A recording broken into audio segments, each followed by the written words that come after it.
Any views or opinions expressed on KUR are not necessarily those of Kutztown University, Kutztown University Student Government, Kutztown University Student Services Incorporated, KUR staff and management, or other affiliated organizations.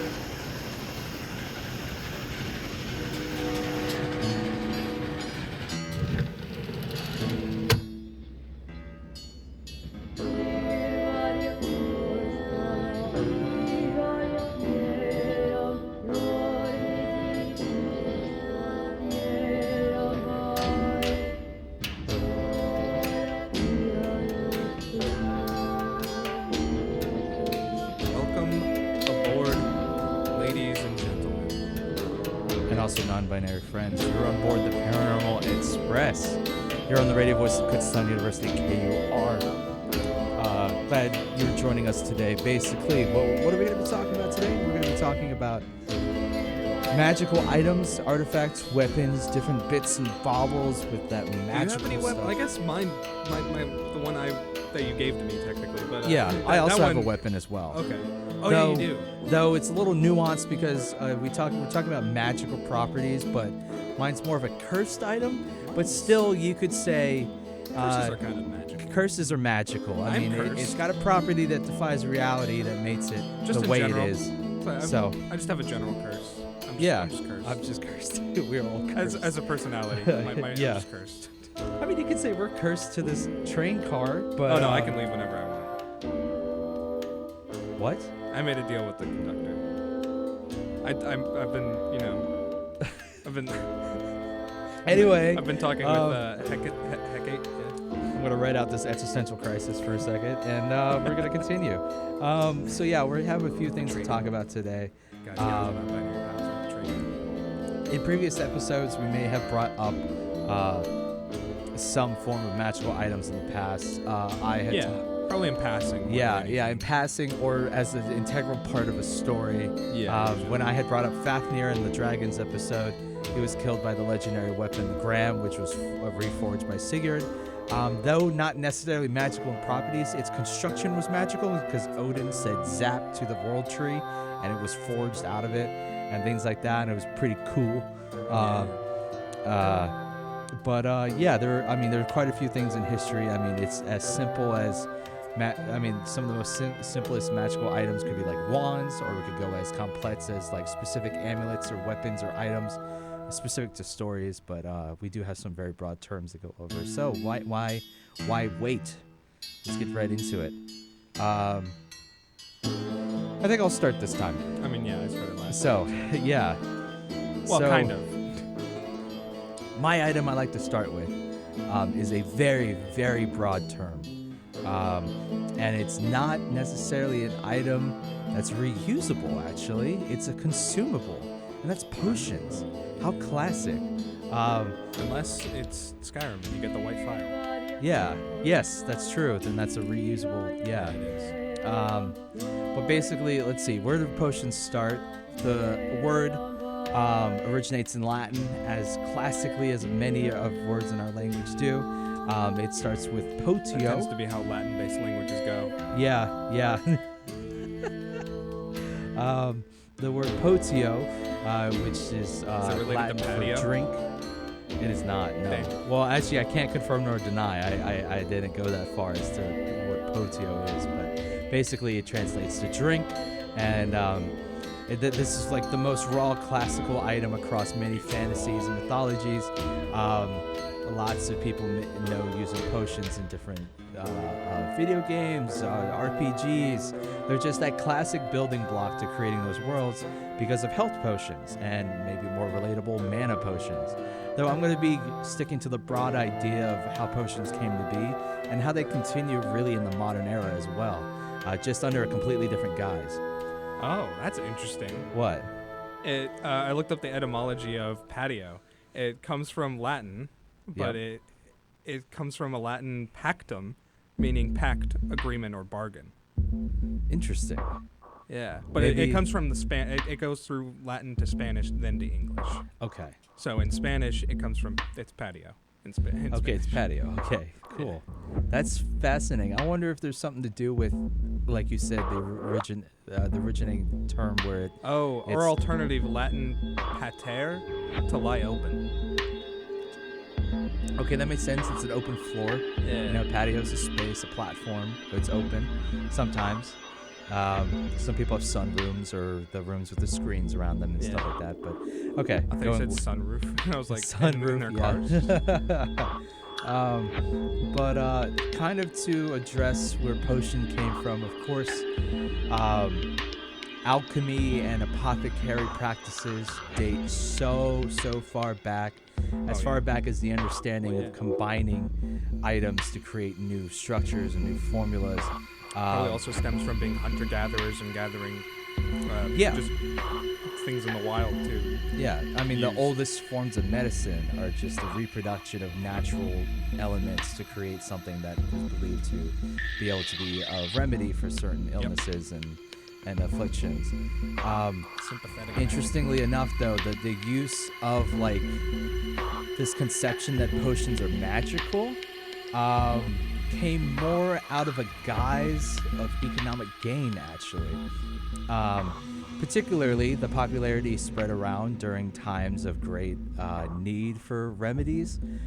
Specifically, we could start with, we could go further back, but like the bubonic plague.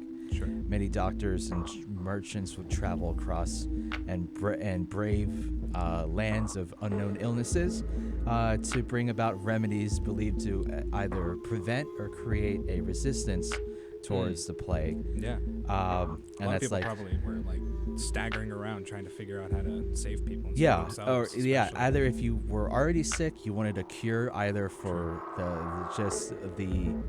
the hellish side effects you were going through, or if you were not sick yet, you wanted to prevent yourself from getting sick, and that's creating an immunity. And some people, unfortunately, but not surprisingly for humans, took advantage of the situation to produce money out of it. So they would literally bottle anything they could.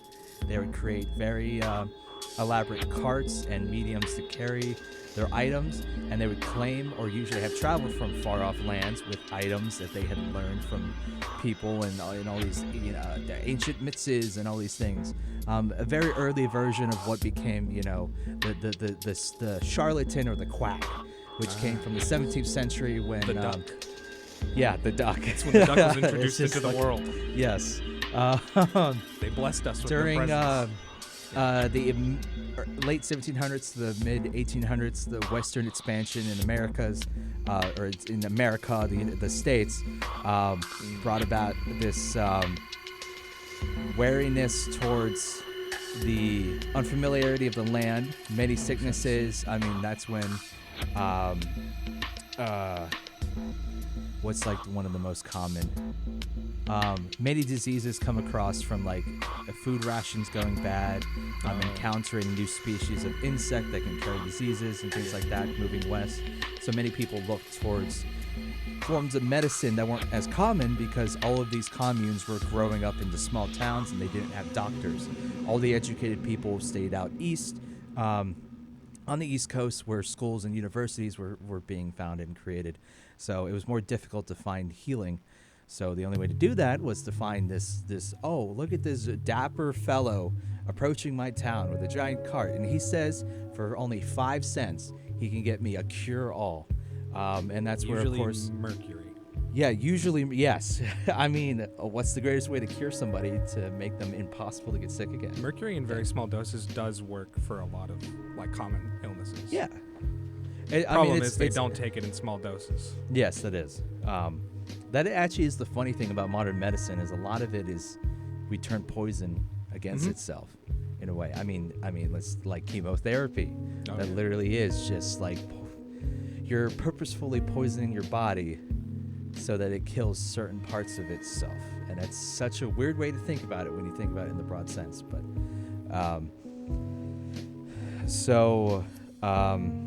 That's where we get like the term snake oil. When somebody says, "Oh, it's just a bunch of snake oil," it's basically just it does nothing. Yeah, like the placebo effect. Yes. It's sugar pills. It's as if you believe hard enough what you're taking is going to heal you, it might either temporarily or in your mind. It's like the idea of giving a Band-Aid to a child. It's almost like if you've ever taken Tylenol for a headache, and as soon as you swallow, you go, "Wow, I feel better." Yeah, That's like that. Like not it how hits that you. works. No, it's not. Even those quick release capsules or gels or whatever still doesn't do it that fast. So, also a more popular version of a potion, and a lot of people talk about and may have heard of love potions, of course, have an interesting residency in history. They made the rounds in popularity amongst, of course, like sex workers and as well as midwives, actually, to sell to hopeful couples that could become future clients. Yeah. And basically, these love potions were basically a way to bolster the virility in men, whether it helped whatever their business is, or like I said, So with midwives. Viagra. It could have been, yes, yeah, basically. Either if it wasn't an assistance to that, it was just overall just an herbal mixture to make a man feel more manly. It actually, yeah, literally, I mean, and the definition of virility is manliness. Pretty much, yeah. Seems to be a more furtherly outdated idea for that. But another thing with these practices in like snake oil and quack culture, unfortunately, was the gross appropriation of other cultures that they used. Because they would, like I said, they would speak when they would travel far. They claim to have met medicine men and shamans of either South Americas or in Africa. Well, yeah, it brought them like a sense of like ethos, isn't that what it is, for credibility? Yeah. Yeah, like there's these old, not old, but like Romanian, what are they? Gypsies. It's a slur, obviously. There's, Yeah. I'm not using it in that sense, but in the historical sense, it comes from Egyptian, because they associated those people who were not from Egypt with Egypt because they had magical abilities and they were mysterious. Yeah, and then that was their understanding of that land, was that's just what it brought. But yes, like in this, they'd carry with them items that were crudely fashioned out of feathers and bones, and say like, "Oh, this is a wand of a shaman, and I will enchant this thing I'm about to give to you." Okay. And just like spin stories and like make up very fake names for great men who Yeah. had that ability and everything like that. Yes. We're a little late, but Oh, that's there's a fine. paper. Yeah. Hit me with that really quick. It's on your side. Is it? It should be. Oh, it's on the floor. Ah. Oh, please don't tell the conductor. Why did the conductor drop it? He wanted to hide it from me. It's like a little Gaslight the Easter egg. conductor. He's celebrating the holiday late, and he thought it would be a little Easter egg to find. From the KU Notebook, attention KU community. Come to the Botswood House every Friday from 1:30 to 2:30 p.m. for Feminist Friday. Each week, there will be a different theme. Contact the Women's Center and FMLA for more information. Again, that's the Botswood House every Friday from 1:30 p.m. to 2:30 p.m. This message is brought to you by the radio voice of Kutztown University, KUR. Basically, what I wanted to just do in closing was, it's fascinating that even today, we have things that we claim are modern day potions. I mean, you might have been scrolling through your Instagram timeline. You might have said the keywords to the Google gods to have listened and said something about trouble sleeping or energy, and you start to see these ads for these new purely organic mixtures. I mean, it's just a further rendition of alchemy and apothecary, using herbs to create concoctions to create bolster energy and focus and all these things, and it's just fascinating. That's We're still going with whenever it. I buy one of the golden monsters, I call it my ambrosia. Yeah, exactly. But it's not. I mean, ambrosia is a little bit different than that. But that on the back of it, their little snippet that they put on there, it references ambrosia. Want to reject modernity. Modernity.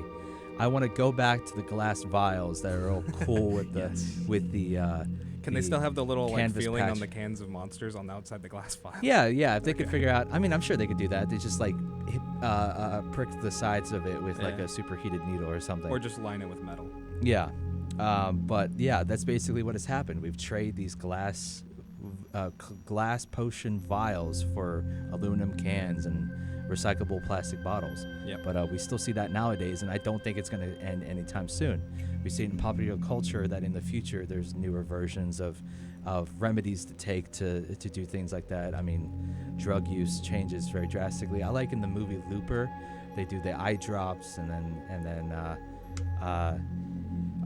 even like Blade Runner, they have the fascinating idea of joy basically being like a drug, even though it's just a projection system. Oh, yeah.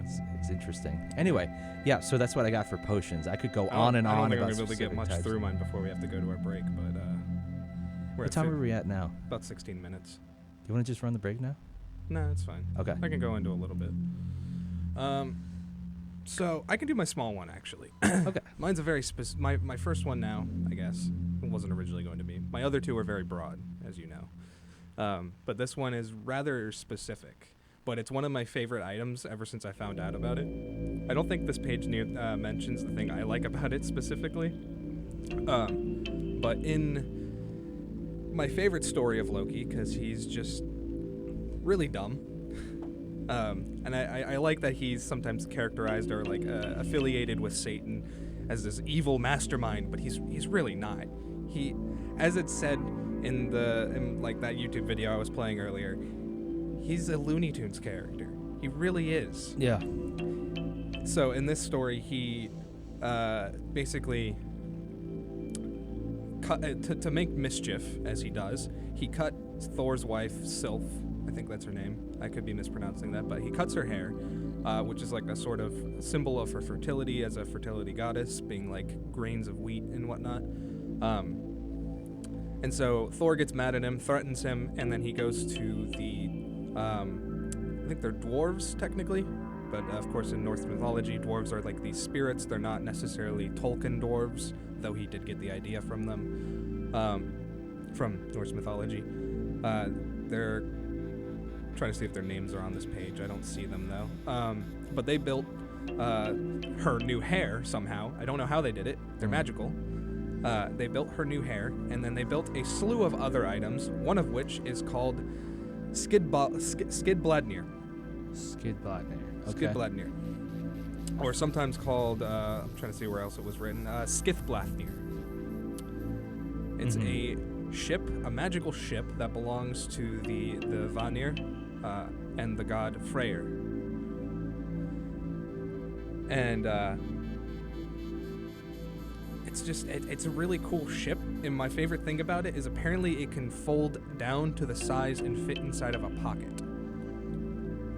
But it's a giant ship that ferries these magical warriors through, I don't know, the afterlife? I actually don't know where it ferries them. Yeah, it's a... Sorry, that's a little loud. It's not the biggest of all ships, but it is... It can become the smallest of all ships, however. Technically. Yeah, which is cool. It's not the biggest, which apparently the biggest is a ship called Naglfar, which is the ship of the dead. And it... Okay, I don't know if this is Naglfar or Skidbladnir, but apparently it belongs to Muspelheim, the land of fire. There's a little like poem, I think, here. Of course, it's from ancient Norse, so it's translated. But it says, In days of old Ivaldi's sons, Skithbladnir fashioned fair, the best of ships for the bright god Freyr, the noble son of Njorth. Okay. Njorth. Njorth. Which reminds me of a One Piece character who always goes Nyo. But anyway, the best of trees must Yggdrasil be. Skithbladnir, best of boats. Of all the gods is Odin the greatest, and Sleipnir the best of steeds. Bifrost of bridges, Bragi of skalds, Hobruk of hawks, and Garm of hounds. Which I don't know anything about Garm of hounds or Hobruk of hawks, but they're interesting, and I might look into them at some point. Yeah. But anyway, it is about 20 minutes in. We need to take a break. If you could fill in for me for a second so I can set this Yeah. up. It was interesting when you said that it could fold down to the size of a pocket. I immediately thought of like when the Black Pearl was trapped in the bottle Yeah. and how it was like condensed onto a size. But that seems So yeah, we can now move on to our break. okay. And you're listening to the Paranormal Express on the voice of Kutztown University, KUR.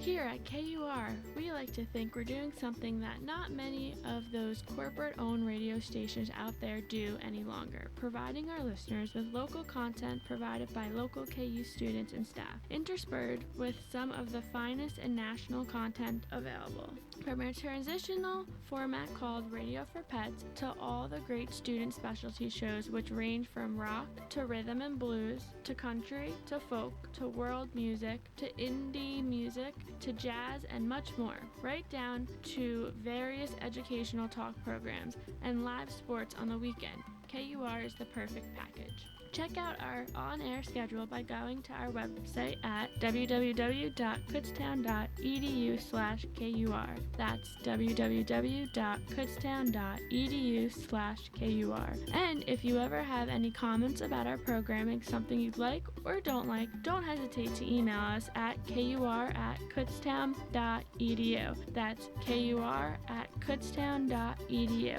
Thanks for listening to your campus and community radio station right here at Kutztown, the radio voice of Kutztown University, KUR Kutztown. More than 100 million animals are illegally killed each year. Poaching is a major threat to our country's wildlife, but it's just one of the risks animals face. Pervasive and unprecedented destruction of their habitat threatens their very existence as development encroaches on our nation's remaining open spaces. The best way to protect wildlife is to protect the land on which they live. When we make their land safe and protect it from development, we help keep animals from extinction and defend fragile ecosystems. The Humane Society Wildlife Land Trust works with private landowners to protect wildlife by preserving natural habitats and establishing permanent sanctuaries. Curbing habitat loss is a daunting task, but one that must be undertaken to ensure that wildlife have the wild places they need to survive and thrive in perpetuity. To learn more, call 1-800-729-SAVE, that's 1-800-729-SAVE, or visit wildlifelandtrust.org. Sorry about that quick transition there. Wasn't expecting that. It's a very fast transition, but that's fine. One last thing about that story with Loki and all the items being created. One of the best item that they declared the best item that they had created that day was Mjolnir. Of course. The only downside to Mjolnir was its short handle. Yeah, I guess so. That made sense. It's pretty unbecoming of what probably should have been a Warhammer. Yeah. I assume in structure is that it has like no reach at all. So you have to get in pretty close to use it. But it is also Mjolnir. It's Mjolnir. It's Mjolnir. Come Only on. Thor can use it. His sons have to use it together during Ragnarok. Yeah. And it does the lightning-y thing and Well, he does it. Well, yeah, does he does. that. I don't know if he does it in the mythology or if it's always been the hammer. But yeah, I mean, in the mythology, Yeah. there is. Well, he of uses course, it in with the Marvel, light. there's the incantation that's like, whoever wields this hammer shall be Thor. Yeah. But in the mythology, there's nothing like that. The only reason Thor's the only one who can use it is just because it's so powerful that only Thor can use it because Thor is so powerful. Yeah. Much cooler of an explanation when it comes down to it instead of just whoever's worthy or whatever. It is cool when he grabs it though in like the MCU and it builds his armor for him. Yes. What movie was that in? Thor and Thor 2. Oh, yeah, that The makes ones you sense. didn't That's see. the ones I didn't see. Yeah. It's only after when he becomes unworthy of it or when he loses it that, of course, I don't get to see that. But that's cool, and that does make sense. I think we'll probably see it in the new movie with Jane Yeah. becoming Fen Thor. I don't remember what happened what to her actual Mjolnir name is. after. If she has a hero Endgame. name besides Thor, I'm pretty sure she just goes by Thor. Yeah. She-Thor. It's like she. Hopefully not. But, yeah. Shulk. Okay, so if you're just joining us and you're wondering what the topic of today is, it's not Thor, unfortunately, but we're talking about magical items, artifacts, weapons, bits and bobbles. That's exactly what I said at the beginning of the show. I was talking about potions, and then you had spoken about Skidblathnir. Skidblathnir. I don't know. That site interchanged the D's and TH's, so. Gotcha. And the more I realized when I was talking about potions, the more I realized it was more me identifying just like humans being trash with marketing and peddling products. But I mean that's just that's history. How it got so popular. That's history, baby. I mean, yeah, that's history, baby. So I had a music making you not be able to think? I had a pause there because I was trying to think of something I remembered now. There was a really cool way of I don't remember if it was an anime or if it was a game or a show or just a little snippet where they were magicians, but they only used powers through potions. They didn't. Okay. They only used their powers through using potions. They didn't have the ability to just incantate or use incantations or wands. They just used popped potions or they threw them and stuff. It's interesting. Anyway, it's fascinating the way people start to bend pop culture icon and motifs basically into new forms like that. My next topic that I was going to go into, more of a cursed item than it is a magical item, and that's a Muramasa, which using the term Muramasa is the only interesting. Terraria item I ever really liked. Yeah. When I played it before. And unfortunately, it's such an early game item that it becomes so woefully useless unless you forge it into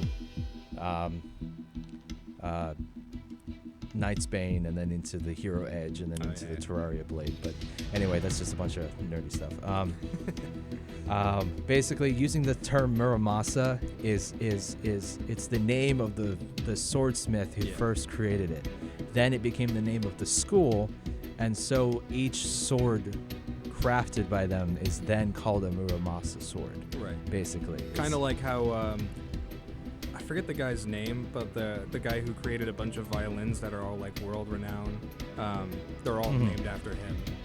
I forget what they're called though. Yeah, I can't remember. Yeah, that's fine if you want to try to look that up because that is an interesting anecdote. So basically, Sengo Muramasa was a famous swordsmith. He founded the school that is now known by the same name, the School of Muramasa. What's it called? Stradivari. Antonio Stradivari. Okay.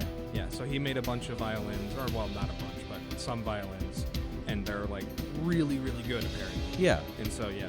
I mean, the same way that all of them are known as Stradivari violins. It's interesting. A lot of people prolific in their crafts don't a name that becomes like. I mean, nowadays it's a brand because we're in a capitalist society. True. But at one point was just like the idea of a symbol of you're wielding the legacy of that person. Yeah. It's like how Bach is the name of many different instruments that are created by a brand that is Bach, and that was once a fantastic musician, and Yamaha and things like that, all names.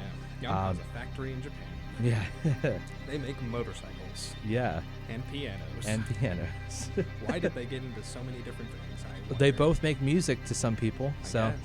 I mean, if a motorcycle has a radio. Yeah, I mean, if you put enough holes in the pipes.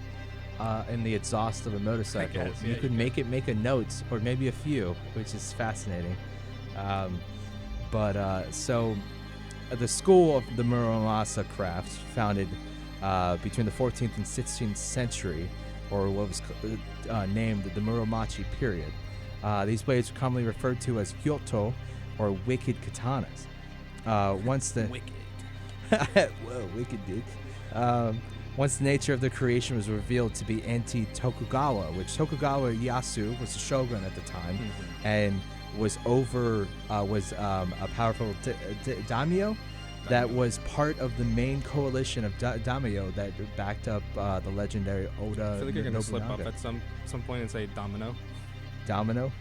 Yeah. I feel like I'm going to look that word. Especially now that I mentioned it. So this coalition was in part with the legendary Oda Nobunaga, which led the greatest effort to unify Japan and its feudal effects. Because at the time, of course, he died before he succeeded, though. unfortunately. But One of his attendants succeeded, though. One of his Yeah. right-hand men, basically.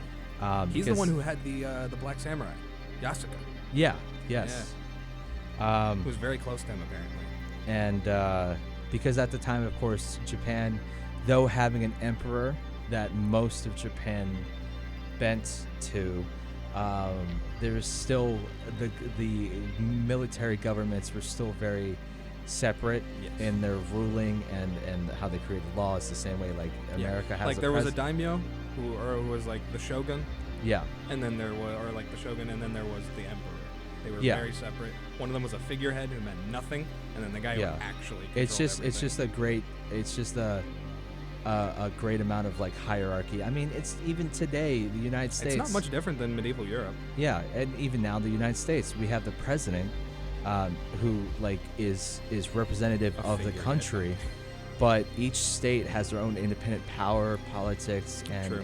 and laws, which is instilled by a governor, and then there's mayors, and in the same way in here, there's daimyos, and then there's samurai that own land, and then they also had control over parts, and just it's just this hierarchy, but basically that was the most interesting part was so the Muramasa school created some of the sharpest blades in Japan and were very favored by Tokugawa and the clan. So the largest portion of their samurai from Tokugawa were in the Mikawa province, and nearly all of them wielded a Muramasa sword at one point. This, of course, by proxy becomes an issue when more and more accidents, issues, and tragedies happen. They started to just all point the finger towards owning a Muramasa sword as that being the cause for that. Right. And that's how they became cursed. Okay. yeah, so that's where they just started to get a terrible reputation. And then it's years down the line after Tokugawa Ieyasu's reign and then his succession, it's more and more they begin to earn that reputation as Yoto, as wicked katanas. Because for some reason these rumors continued to come out about Sengo Muramasa himself. The rumor come out. He is crazy? He's very crazy. They believed him to be a madman, and that his illness was what went into his craft, and every Muramasa that was created carried a bit of his madness with it. And so people that wielded Muramasa swords were inflicted with this madness, and Pretty either wicked. yeah,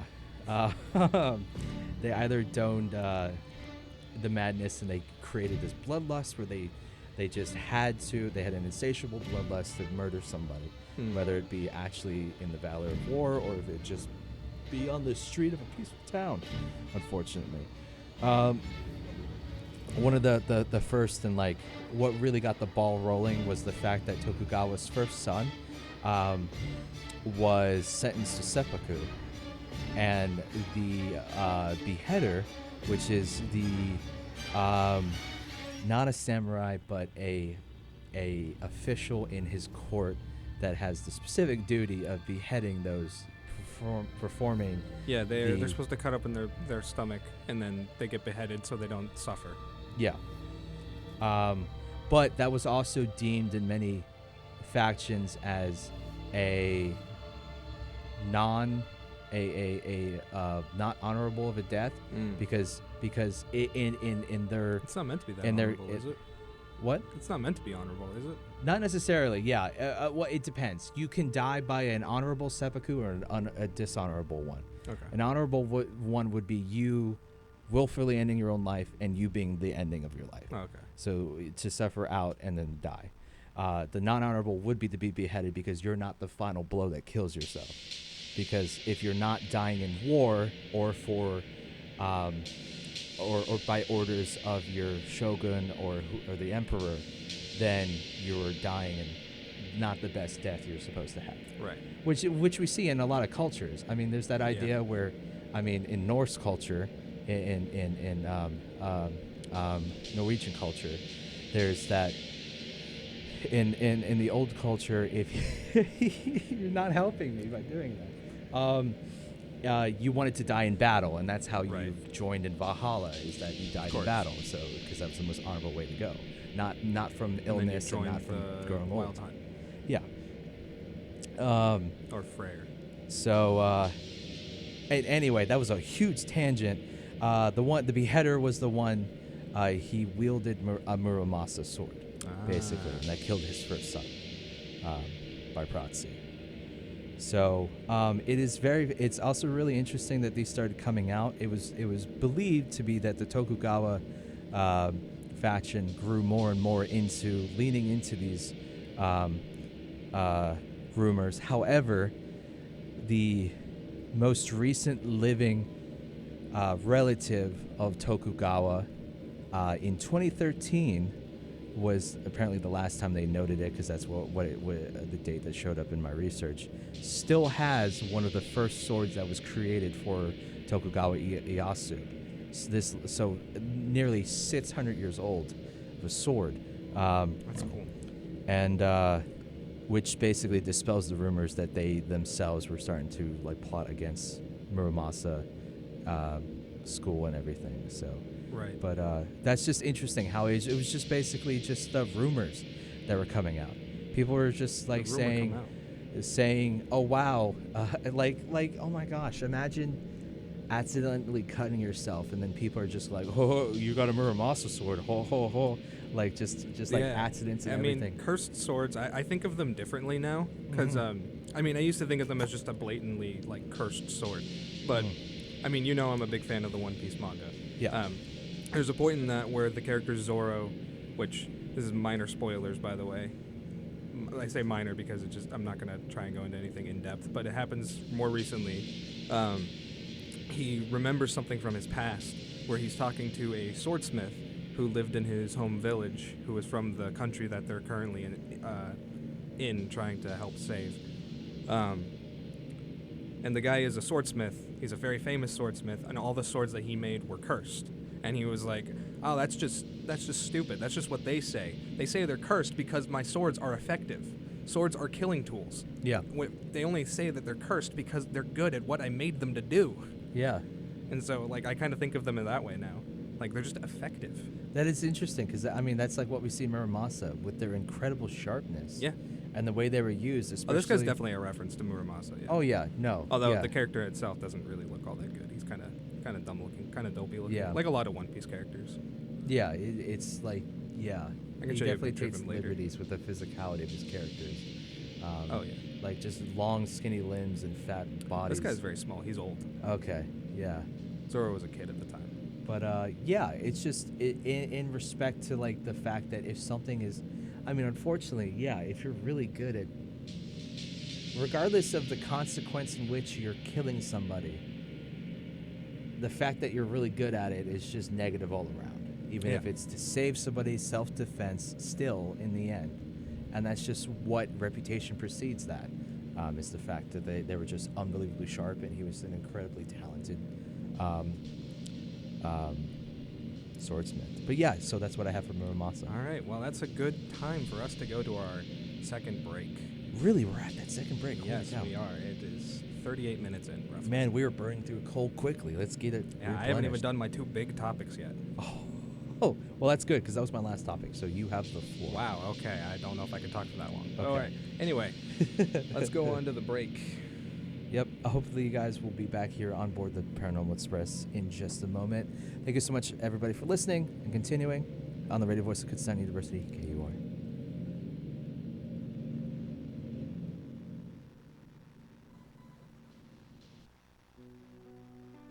Do you like what you're hearing? Do you have a thought, suggestion, or idea? Well then please drop us an email at kur@kutztown.edu. We would love to hear from you. This is KUR, the radio voice of Kutztown University. Programming on KUR brought to you by the students of Kutztown University Radio. I'm Mitchell Smedley with your news. Checking campus headlines, Kutztown University's own Dr. Kunal Das, professor of physics, has received his patent for his invention of a new method for precision detection and sensing of rotation and magnetic fields from the United States Patent and Trademark Office. Doss's successful patent is the only one here at KU in the last 15 years. This invention can have significantly improved sensitivity for measuring rotation and magnetic fields compared to all current methods.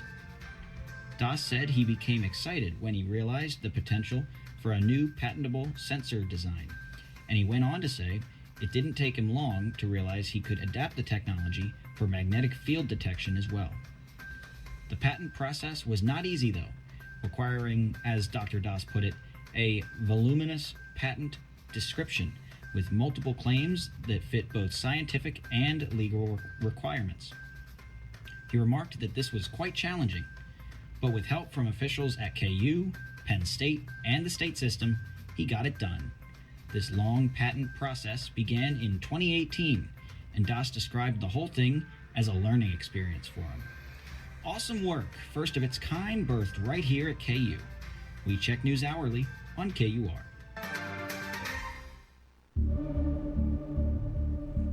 Welcome back to the Paranormal Express, guys, gals, and non-binary pals. You're now back on board. We hear those wheels a-turning and a-going. Do you have the mic volume, or not my mic volume, but like in the headsets? Do you have that? Yeah, I have it kind of turned down. Okay.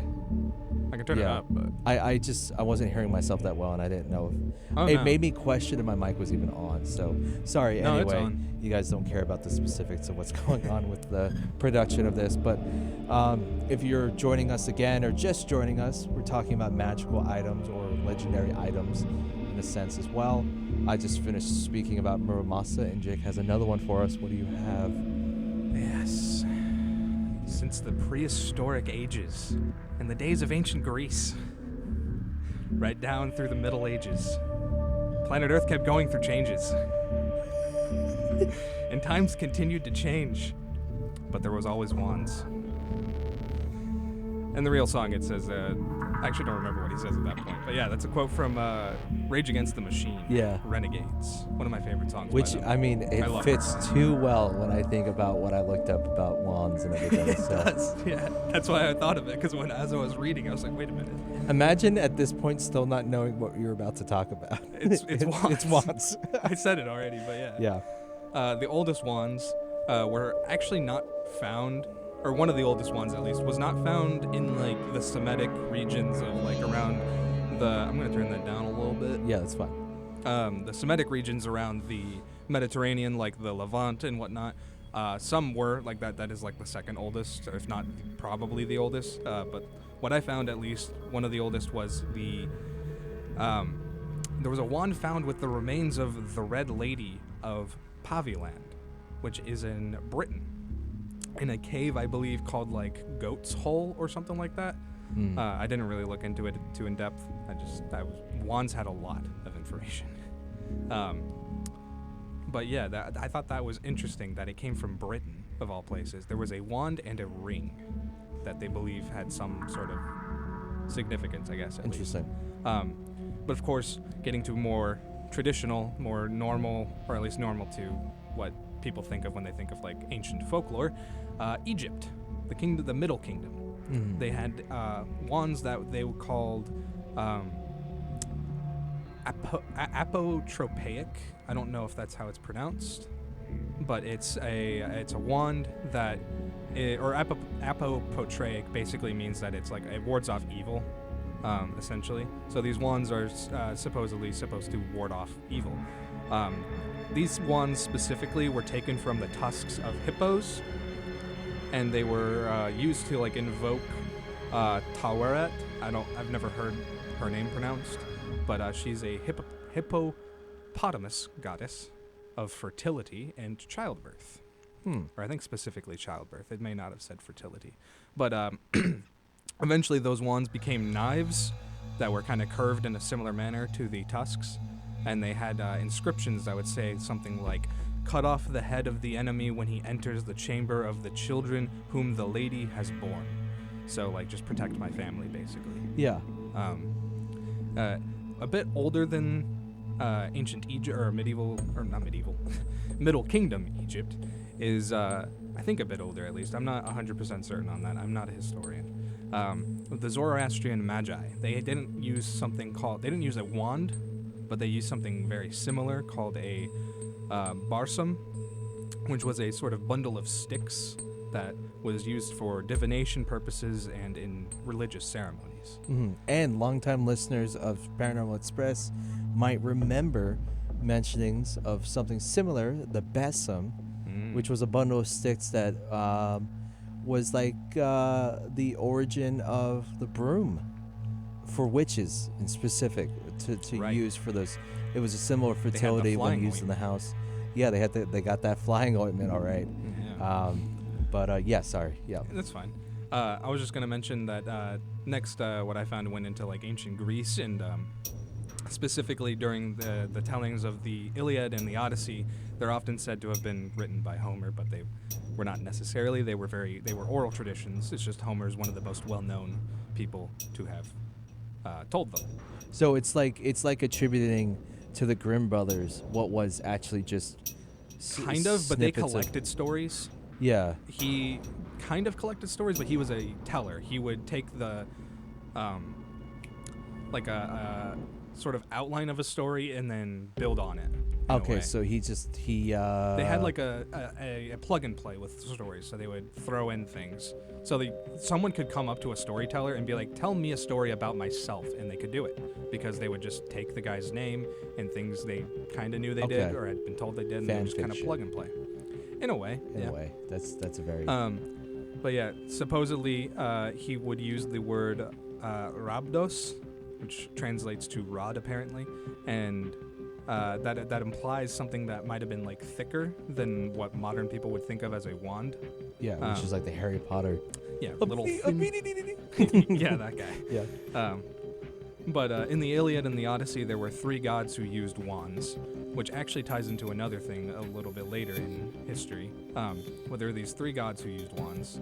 One of them is not so much of a god, though. But there's Hermes, who uses his wand, the Caduceus. I think that's the wand he used anyway. That is a wand, technically, but he used it to put people to sleep and wake them up. Also, one more thing about the Caduceus, it's not medical. Yeah. And there are a lot of medical practitioners who don't like that the Caduceus is associated with that because it has nothing to do with it. Yeah, whereas the wand of a staff of Asclepius does. Yeah. Because he's I the feel god like of medicine. the Caduceus could be, it's still vague, but you could technically use it when we see it on like ambulances. Yeah. The EMS. They think, maybe because they're delivering people, and Yeah. that's something Hermes did, but I feel like that's a stretch. it Because is I don't think it that's is why a they did stretch. it. Yeah. But that's probably what they would use as an argument if the people really tried to Yeah. stop them from doing it. But I don't think anyone really cares all that much, and neither do I. I just like the Caduceus, and I think it's weird. But yeah, he would use his wand to wake people up and make them sleep. Athena, the next goddess, she would use hers to turn Odysseus old when he was going back to his family and he had to get rid of the suitors, and then make him young again when he was showing himself to said suitors before the massacre that everyone knows about at the end. Yes. Yeah. It's meant to be very happy, though, so it's not much of a massacre. But it is a massacre. No, he still killed a lot of people, but yeah. But then the last person, and I say person because I don't think they were a god or a goddess, in this case goddess, it was Circe. And she used a wand to turn Odysseus' men into pigs, his sailors, and trapped him on that island for many, many a year. And what ties into something a little bit later is that apparently on some sarcophagi, they would show... I'm sorry, I'm boring you. No, I'm kidding. They would show Jesus using a wand to perform some of his miracles, like the resurrection of Lazarus and stuff like that. But before I move on, I have another paper from the conductor. He didn't drop this one this time. He's always playing favorites, man. Lets me off the train. From the KUR notebook. Attention KU community. The trans and non-binary support group meetings will be held every other Monday starting February 7th. This group is for folks who identify... Sorry, they miswrote that on here, so it threw me off. But who identify with this community only. Email us for more information on time and location. RSVP via email, and for more info, LGBTQ Resource Center at kutztown.edu. This message is brought to you by the radio voice of Kutztown University, KUR. So anyway, where do I go from there? Oh yeah, okay. Sorry, I just had to catch up where I was last at in my notes. Wands were eventually introduced, of course, to the occult in like the 13th-ish century. Apparently they were introduced through a grimoire, which, of course, I'll get into in a little bit. The grimoire was called the Oath-Bound Book of Honorius. That's what it looks like, Honorius. It had some ideas, and some of the ideas from that book, such as like the wand and like what it would be used for, how you would use it, how you can make one probably. It didn't go into that, but that's what I assume from what I know of grimoires. That information was later transferred to another grimoire called the Key of Solomon, which became much, much more popular. So anyway, that segues nicely into my next topic, grimoires. These are essentially just books of knowledge and spells. They're kind of like how-to books, how to do magic for dummies, like, you know, those for dummies books. Yeah. It's kind of like that. Magic for dummies. Yeah, they can teach you how to create objects like talismans, amulets, how to perform spells, summon demons, angels, other entities, deities, spirits in general, charms, and divination in general. Sometimes the books themselves were believed to be magical, but that's not to be confused with books that were magical in general, such as like the Bible was believed to be magical at one point at least. But the Bible is not a grimoire, despite it doesn't really tell you how to do things. It just kind of is like it's a moral guideline. Moral guideline and somewhat historical to some extent. But yeah. Apparently, according to Owen Davies, these books can be found like throughout the entire world under various names. The oldest seem to have their origins in Europe and the Near East, the ancient Near East. So like Mesopotamia. The earliest magical incantations, in fact, were written in cuneiform, which is the written language, similar to, not really similar to hieroglyphics. It's just a bunch of like lines and stuff. I had to make it for a class at one point. Okay. It was in Mesopotamia, though. They were found on clay tablets in the city of Uruk, U-R-U-K. And in ancient Egypt as well, a little bit later, obviously, they were found incantations inscribed on, like, amulets and whatnot.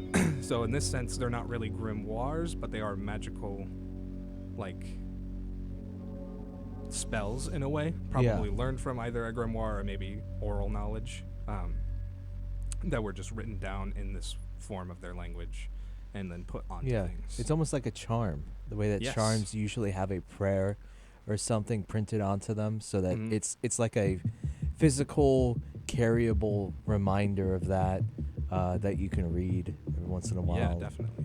For that, or Yeah. Apparently in ancient Egypt, they also had a magic system called Heka, H-E-K-A. I don't know if it's pronounced that way, but yep. Which was, apparently later it was altered by Alexander the Pretty Okay. During the Hellenistic Egypt culture, the cultures of Egypt and Greece kind of blended together. That's what Hellenistic means, because Greece isn't really what Greece is known as back then, especially. And even today, I don't think people who live in Greece really don't refer to it as Greece usually. I think it's usually referred to as like Hellas, named after Helen of Troy. But during that time, of course, the cultures blended, and thus a lot of gods were also blended, which created Hermes Trismegistus.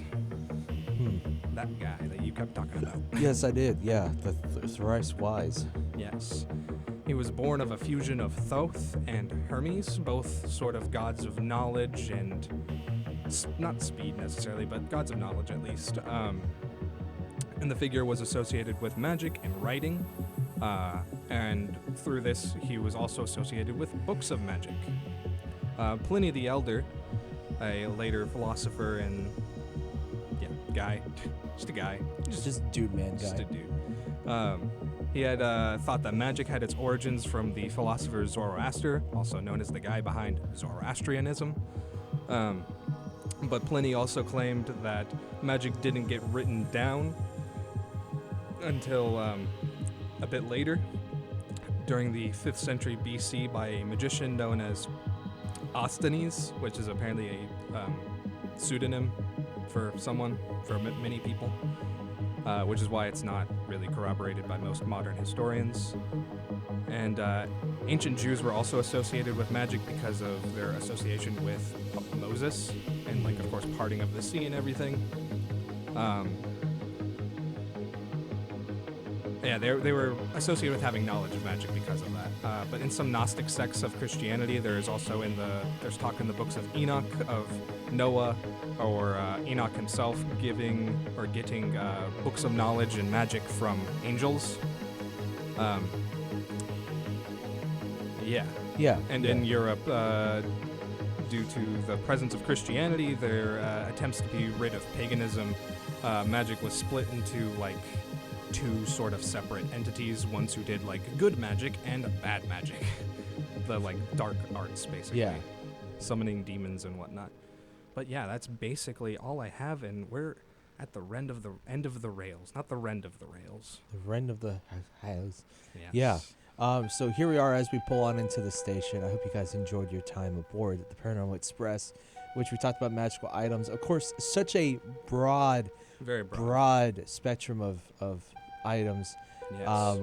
Most likely a subject we might encounter again, as I think a lot of the ones we've had recently have been ones where it's definitely going to be a multi-parter. Yeah, when it we don't comes always down go to it. into it thinking that it will be, but then as we delve into it, like, Yeah, there once is you a do lot research, here. I mean, you just realize it just spans so far. It so, does. We've been around for a long time. Yeah, so, and we'll definitely enjoy doing that again. But yes, thank you guys so much. Hope you guys have a great evening here on the radio voice of Kutztown University. KUR. Yeah, I was going to, mention something. Oh, yeah, what's up? Find us on our website at paranormalexpress.com, paranormal-express.com. Also, Yes. you can find us on Twitter at paranormal_exp and on our Instagram at paranormal_express_podcast. Yes. And you can check us out on a few different platforms if you want to look at a list of all of them. There, you can check out our Anchor page on that podcast distributor, and also our Spotify specifically. You can either check out KUR's Spotify for various other programming and shows that we do here, or you can check out ours specifically for Paranormal Express if you want to listen to just us for whatever reason. It's just Paranormal Express. Anyway. Have a great evening.